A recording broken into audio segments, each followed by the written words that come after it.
Tout d'abord, voyons ce qui s'est passé. Les attaches de l'appareil sont collées sur les dents. La colle utilisée est très résistante, mais l'orthodontiste doit pouvoir la décoller à la fin du traitement. Il arrive donc que des attaches se décollent accidentellement en mangeant des aliments durs ou en mâchant un chewing-gum par exemple. Habituellement, l'arc orthodontique relie toutes les attaches entre elles. Il tient par des ligatures ou par des petits clapets. Ainsi, une attache décollée ne tient plus sur la dent et fait bouger l'arc avec elle. En revanche, si elle s'est également désolidarisée de l'arc, elle tombe dans la bouche. Est-ce grave? Ce n'est pas grave, mais c'est important.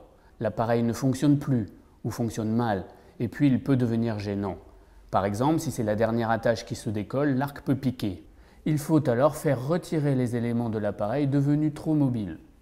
Ce qu'il ne faut pas faire, s'affoler, cela ne se justifie pas. Faire comme si de rien n'était. Surtout, éviter d'aggraver le problème en essayant de bricoler l'appareil. Que faut-il faire? Il faut tout d'abord observer dans la bouche pour être bien sûr de ce qui se passe. Par exemple, est-ce que l'attache bouge ou bien est-elle tombée? L'appareil fait mal ou blesse-t-il? Ensuite, il faut téléphoner à votre orthodontiste pour lui expliquer. Son équipe et lui-même sont formés pour vous aider et vous donner un rendez-vous en fonction de ce que vous lui décrivez. Si vous ne pouvez pas le joindre, il y a quelques gestes que vous pouvez faire. Si l'attache est partie, recouvrez la partie de l'appareil qui gêne par de la cire orthodontique qui vous est fournie par votre praticien ou que vous pouvez acheter en pharmacie.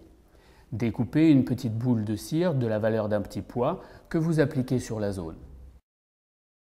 Si l'attache est encore reliée à l'arc, vérifiez délicatement si elle tient convenablement et recouvrez-la de cire pour qu'elle bouge moins et qu'elle ne blesse pas.